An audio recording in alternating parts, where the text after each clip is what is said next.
Extrait numéro 35 du livre Martin Eden de Jack London. Chapitre 24. Les semaines passèrent. Martin n'avait plus un sou, et l'échec des éditeurs se faisait toujours attendre.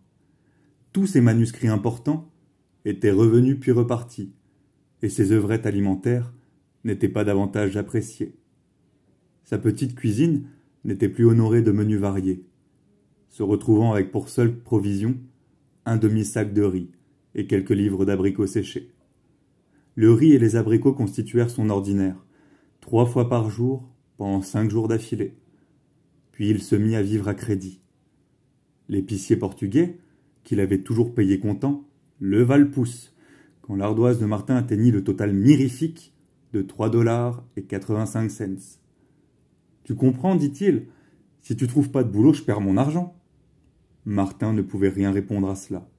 Impossible d'expliquer. Un principe commercial de base interdisait qu'on fît crédit à un jeune et vigoureux gaillard de la classe ouvrière, trop paresseux pour travailler. « Trouve d'abord du travail, et je te donnerai de quoi manger, » l'assura l'épicier. « Pas de travail, pas manger. Les affaires, c'est comme ça. » Et pour lui montrer qu'il parlait en commerçant avisé, et sans animosité particulière à l'égard de Martin, « Viens boire un verre à mon compte, ça n'empêche pas qu'on reste bons amis. » Martin but donc sans se faire prier, pour montrer qu'il n'en voulait pas au patron, et monta se coucher sans souper. Le magasin où Martin achetait ses légumes était tenu par un Américain, moins rigoureux en affaires, qui laissa sa note monter jusqu'à 5 $, avant de mettre fin à son crédit. Le boulanger, lui, s'arrêta à 2 $, le boucher à 4. En faisant le total de ses dettes, Martin s'aperçut qu'il s'élevait à 14,85 $. Il était à jour de sa location de la machine à écrire, mais estima qu'il pourrait obtenir 2 mois de crédit, soit 8 $. Après cela, il aurait épuisé toutes les possibilités de crédit. Son dernier achat, chez le marchand de primeurs, avait été un sac de pommes de terre. Et pendant 1 semaine, il mangea des pommes de terre, rien que des pommes de terre, 3 fois par jour. Un dîner chez Ruth de temps en temps l'aidait à garder des forces, mais quel supplice de devoir refuser de se resservir quand son appétit était si fort aiguisé à la vue de tant de plats disposés devant lui. D'autres fois, ravalant sa honte, il rendait visite à sa sœur au moment du repas et mangeait son comptant, ce qu'il n'osait faire à la table des morses. Il travaillait jour après jour, et jour après jour le facteur lui apportait des manuscrits refusés. Comme il n'avait plus d'argent pour les timbres, les manuscrits s'entassaient sous la table. Vint un jour où il se trouva n'avoir rien mangé depuis 48 heures. Il ne pouvait espérer faire un repas chez Ruth, qui était partie passer 2 semaines à San Rafael, et par ailleurs, la honte le retenait d'aller chez sa sœur. Pour comble de malchance, le facteur lui apporta, lors de sa tournée de l'après-midi, 5 manuscrits refusés. C'est alors que Martin partit pour Auckland, avec son pardessus, et revint sans. Mais avec 5 $ sonnant et trébuchant en poche. Il donna 1 $ d'acompte à chacun des commerçants dont il était débiteur, et prépara un festin dans sa cuisine. Un steak aux oignons, du café, une pleine casserole de compote de prunes.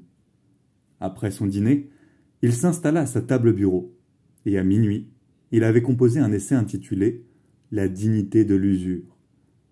Une fois qu'il l'eut dactylographié, il le jeta sous la table, car il ne lui restait rien des 5 $ pour acheter des timbres. Plus tard, il gagea sa montre. Et plus tard encore, sa bicyclette, limitant ses dépenses en alimentation pour pouvoir affranchir ses manuscrits et les envoyer. Ses travaux alimentaires le décevaient. Personne n'en voulait. Il les comparait à ce qui se publiait dans les journaux, les hebdomadaires, les magazines populaires, et trouvait ses articles meilleurs, bien meilleurs que la moyenne. Pourtant, on ne les lui achetait pas. Puis il découvrit que la plupart des journaux publiaient un grand nombre d'inscriptions décoratives, et il se procura l'adresse de la société qui produisait le matériel. Les vers qu'il envoya pour cet usage lui furent retournés, avec un courrier stéréotypé l'informant que le personnel fournissait toute la copie nécessaire. Il remarqua que des colonnes entières d'un des principaux périodiques pour la jeunesse étaient occupées par des anecdotes et de brefs récits d'aventures. Il y avait là une chance à saisir.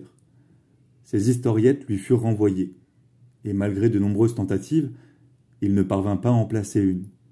Plus tard, quand l'information ne lui servit plus à rien, il apprit que les adjoints et assistants des rédacteurs en chef augmentaient leur fin de mois en rédigeant ces petites pièces. Les hebdomadaires humoristiques lui firent retour de ses histoires drôles et de ses vers burlesques, et la poésie légère qu'il composa pour les revues les plus lues ne trouvèrent aucun amateur. Restaient les histoires courtes pour les quotidiens. Il savait qu'il pouvait en écrire de meilleures que celles que l'on publiait. Ayant obtenu les adresses de 2 agents spécialisés, il les inonda d'anecdotes. Quand il en eut écrit 20, dont personne ne voulut, il cessa. Pourtant, aucune de celles qu'il lisait dans les quotidiens et les hebdomadaires, il y en avait des dizaines, ne pouvait rivaliser avec les siennes. Découragé, il conclut qu'il n'avait aucun jugement, qu'il était fasciné par ce qu'il écrivait, qu'il était un imposteur, aveuglé par ses illusions sur lui-même. L'inhumaine machine éditoriale tournait sans à-coups comme d'habitude.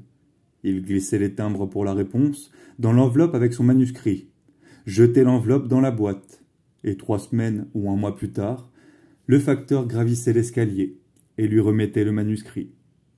Il était évidemment impossible qu'il y eût des êtres humains dans le monde éditorial à l'autre bout de la chaîne.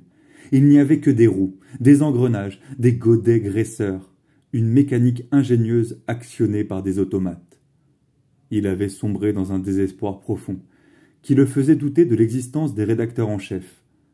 Il n'avait jamais de preuve de leur existence, et l'absence d'explication dans les courriers de refus qu'il recevait suggérait que les directeurs de la rédaction étaient des êtres mythiques, inventés et perpétués par des garçons de bureau, des compositeurs ou des journalistes.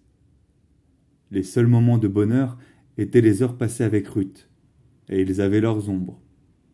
Il était tourmenté par une inquiétude permanente, plus lancinante depuis qu'il possédait l'amour de Ruth, car si ce trésor était sien maintenant, il était toujours aussi loin de la posséder, elle, pour de vrai. Il avait demandé 2 ans, le temps fuyait, et il n'arrivait à rien. En outre, il savait ô combien qu'elle désapprouvait ce qu'il faisait.